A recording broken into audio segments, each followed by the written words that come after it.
Bismillahirrahmanirrahim. Assalamualaikum warahmatullahi wabarakatuh. Innal hamdalillah nahmaduhu wa nasta'inu wa nastaghfiruh wa na'udzu billahi min shururi anfusina wa min sayyiati a'malina.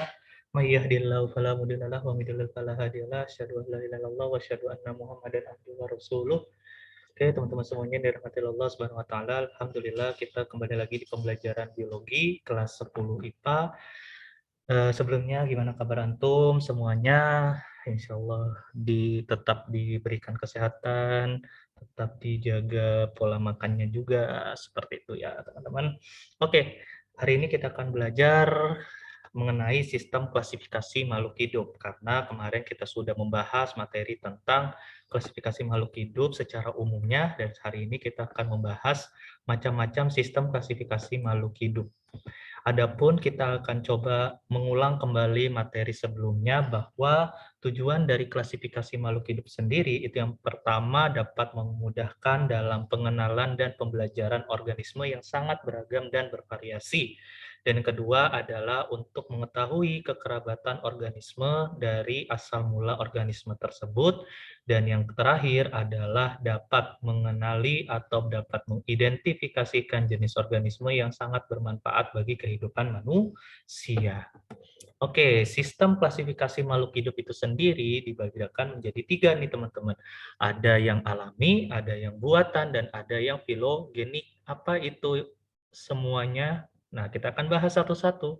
Yang pertama adalah klasifikasi makhluk hidup secara alami. Klasifikasi makhluk hidup secara alami didasarkan pada sifat-sifat morfologi atau bentuk fisiknya dari luar. Nah, itu dikemukakan oleh Aristoteles. Contohnya bagaimana? Contohnya kita dapat mengelompokkan menjadi 2 kelompok saja. Ada hewan dan ada tumbuhan. Dan yang kedua itu adalah klasifikasi makhluk hidup secara buatan. Klasifikasi makhluk hidup secara buatan ini didasarkan atas persamaan dan perbedaan makhluk hidup dari struktur tubuhnya, dari cara reproduksinya, dan sebagainya. Dan ini dilakukan oleh Carolus Linnaeus atau Carpon Linné pada tahun 1707 sampai 1778 yang kita kenal sekarang dan kita pelajari pada bab 3 kali ini.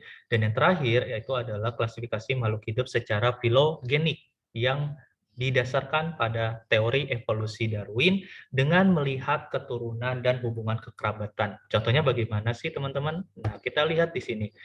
Ini adalah pohon filogeni yang merupakan evolusi dari manusia.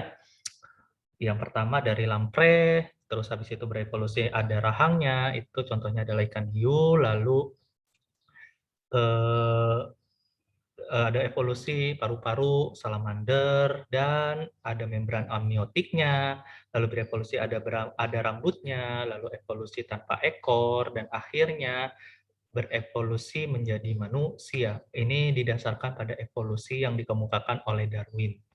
Ini nantinya dapat diklasifikasikan berdasarkan filogeninya. Oke, lanjut. Bagaimana sistem klasifikasi yang kita akan pelajari hari ini? Nah, ternyata klasifikasinya itu didasarkan pada perbedaan struktur dari anatominya, dari cara reproduksinya, dari morfologinya, dan segala macamnya, itu dilihat dari sini. Dilihat dari contoh. Yang pertama itu adalah kingdom. Bukan contoh ya, ini memang strukturnya. Yakni yang pertama yang paling besar itu adalah kingdom atau kerajaan. Kalau kingdom itu digunakan untuk hewan, kalau penamaan regnum itu digunakan untuk tumbuhan. Artinya sama-sama saja, yakni kerajaan atau dunia. Lalu diklasifikasikan lebih dikerucutkan lagi menjadi filum atau divisio. Artinya apa? Filum dan divisio ini adalah keluarga besar atau bagian. Kalau di film itu untuk hewan, kalau di visio untuk tumbuhan. Nah, selanjutnya dikerucutkan lagi ke klasis atau kelas. Lalu dikerucutkan lagi menjadi ordo atau bangsa, dikerucutkan lagi adalah familia atau suku, dikerucutkan lagi adalah genus atau marga, dan dikerucutkan lagi adalah spesies atau jenisnya. Nah, bagaimana cara mengklasifikasikan? Itu yang pertama adalah mengamati terlebih dahulu strukturnya, persamaan cirinya, atau perbedaan ciri struktur tubuhnya. Dan yang kedua adalah, maaf, apabila ada yang memiliki ciri struktur tubuh yang sama, ketika sudah kita amati, maka kita akan kelompokkan menjadi satu kelompok. Jika ada yang berbeda, maka akan dibedakan kelompoknya. Nah, selanjutnya yang ketiga dapat kita lihat nih, ada kelompok A, ada kelompok B. Nah, kelompok A dan kelompok B ini nantinya akan diberikan istilah tergantung dari persamaan ciri dari makhluk hidup itu sendiri. Contohnya bagaimana? Kita lihat di sini. Nah, contohnya misalkan antara lebah, semut, dan tawon. Karena sama-sama hewan, maka dimasukkan ke dalam kingdom Animalia. Lalu dikerucutkan ke dalam filum. Filum nanti mereka sama ternyata semuanya, termasuk ke dalam arthropoda. Berkaki banyak kalau nggak salah, arthropoda. Saya lupa juga sih sebenarnya. Nah, nanti kalian coba cari tahu, filum itu yang arthropoda itu sendiri, apa sih masuknya atau artinya seperti apa.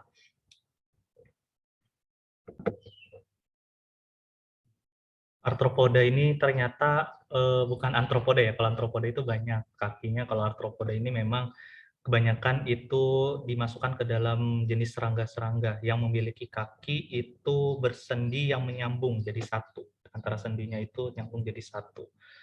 Nah, terus habis itu dikerucutkan lagi menjadi kelas. Kelas insekta. Itu adalah jenis serangga-seranggaan ya, termasuk ke dalam insekta. Lalu dikerucutkan lagi menjadi ordo, itu adalah Hymenoptera.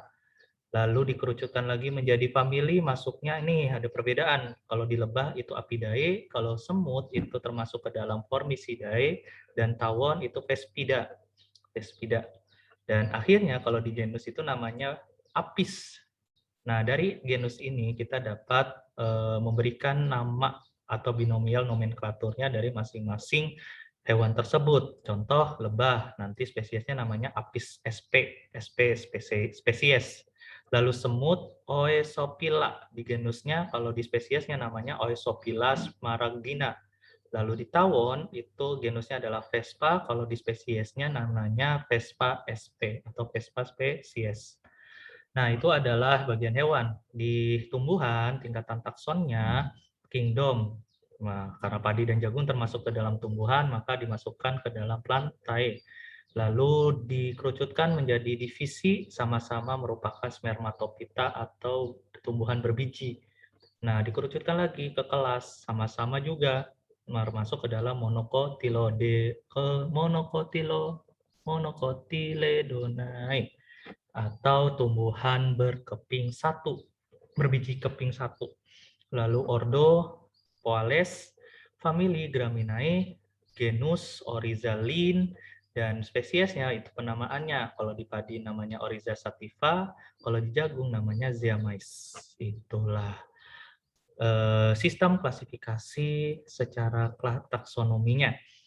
Kita bisa membedakan antara hewan dan tumbuhan. Contoh di sini kalau di filum itu, kalau di hewan filumnya itu pasti penulisannya itu ada oda-odanya, oda-oda. Nah, kalau di tumbuhan itu divisinya itu penamaannya itu di akhirnya ada pita, namanya pita. Lalu di kelas yang paling terlihat ini di sini. Kalau di tumbuhan itu nama akhirannya itu harus dikasih oneae, oneae. Nah, lanjut di ordo. Kalau di ordo, di hewannya itu sendiri biasanya dikasih penamaan di akhirnya tera. Kalau di tumbuhan ales. Nah, kalau di famili nih, famili itu akhirannya idae, idae, idae. Nah, kalau misalkan di tumbuhannya itu inai, inai. Nah, seperti itu. Oke, itu adalah bagaimana penamaan dari sistem klasifikasi Carolus Linnaeus. Nah, selanjutnya, ini adalah cara penamaannya. Yang pertama, nama suatu spesies terdiri atas dua kata. Kata pertama itu merupakan genus dan kata kedua adalah penunjuk jenis. Tadi sudah disebutkan secara sepintasnya bagaimana cara menentukan atau menuliskan nama dari masing-masing hewan atau tumbuhan tersebut. Terus yang kedua adalah bagaimana ketika huruf pertama ini harus ditulis kapital pada nama genus dan pada penunjuk jenisnya huruf pertamanya huruf kecil. Lalu nama spesies yang digunakan bahasa Latin yang dilatinkan. Contoh bambu berduri, nama latinnya Bambusa spinosa. Kalau pepaya, Carica papaya. Nah, bagaimana sih cara penulisannya? Nah, kalau nama spesies itu harus dicetak miring seperti yang ini. Nah, atau di garis bawah. Kalau misalkan nggak mau dicetak miring, harus di biasa saja, tetapi dituntut untuk digarisbawahi. Atau dicetak dengan huruf yang berbeda dengan teks lainnya. Lanjut, apabila nama tumbuhan terdiri atas lebih dari dua kata, atau kata kedua dan berikutnya harus digabung atau diberi tanda penghubung. Contohnya, Hibiscus rosasinensis. Nah, kalau misalkan Rosa sinensis ini nggak mau digabung, maka penggabungannya itu harus menggunakan kata penghubung atau tanda penghubungnya. Hibiscus rosa, strip sinensis. Nah, selanjutnya, apabila nama hewan terdiri atas tiga kata dan nama tersebut bukan nama spesies, melainkan nama subspesies anak jenis, yaitu nama takson di bawah tingkat spesies, maka ditulis terpisah. Jadi ada nama lagi nih, kayak misalkan kucing rumah piaraan, Felis maniculata, kan harusnya dua jenis tuh, tapi harus ada lagi, domestika. Nah itu harus dipisahin. Jadi ada tiga nama, ada tiga nama ya, Felis maniculata, domestika. Itu harus terpisah. Dan yang terakhir adalah nama spesies ini mencantumkan inisial pemberi nama spesies tersebut. Contohnya Zeamais, ada L-nya di sini. L-nya yang besar ini. Nah, karena itu ditandai bahwa jagung itu diberi nama oleh sang penemunya, yakni Linnaeus. Makanya ditulisnya Zea Mais L. Titik. Seperti itu. Nah, yang kita akan bahas lebih lanjut lagi adalah bagaimana sistem klasifikasi makhluk hidup itu berkembang. Ada 5 macam sistem klasifikasi makhluk hidup. Yang pertama itu ada hanya 2 kingdom saja yang dikemukakan oleh Carolus Linnaeus. Ada Plantae dan ada Animalia. Lalu ada perkembangan nih. Ternyata ada 3 kingdom, yakni Plantae, Animalia, dan Protista yang dikemukakan oleh Ernest Haeckel. Nah, selanjutnya ada 4 kingdom yang dikemukakan oleh Herbert Copeland. Itu apa? Adanya satu kingdom baru yakni Monera. Monera ini sejenis bakteri. Kalau Protista ini makhluk hidup yang mirip dengan Plantae, mirip dengan Animalia. Jadi di tengah-tengah antara Plantae dengan Animalia. Bahkan susah untuk masuknya ke Plantae atau ke Animalia sih. Nah, itu nanti masuknya ke Protista. Nah, selanjutnya ada 5 kingdom yang dikemukakan oleh R.H. Whittaker. Karena apa? Karena dia menemukan satu kingdom yang lain, yakni fungi atau jamur. Dan yang terakhir 3 domain dan 6 kingdom. Jadi dia yang dikemukakan oleh Carus. Carus ini dapat menemukan 6 kingdom. Dengan moneranya itu dibagi menjadi 2 domain. Ada Eubacteria dan ada Archaebacteria. Kalau Eubacteria itu dia memiliki inti sel kalau nggak salah. Yang kalau Archaebacteria itu tidak memiliki inti sel pada bakteri tersebut. Nah, nanti kita akan bahas bagaimana selanjutnya ini di Kingdom Monera, domain bakteria atau domain Archaebacteria itu seperti apa. Dan yang ini masih sama saja, ada Kingdom Protista, Fungi, Plantae, dan Animalia. Seperti itu. Oke, terima kasih atas perhatiannya dalam pembelajaran biologi hari ini. Semoga bermanfaat dan jangan lupa untuk dicatat apa yang ada di video tadi. Oke, terima kasih. Subhanakallahumma wa bihamdika asyhadu an la ilaha illa anta astaghfiruka wa atubu ilaik. Wassalamualaikum warahmatullahi wabarakatuh.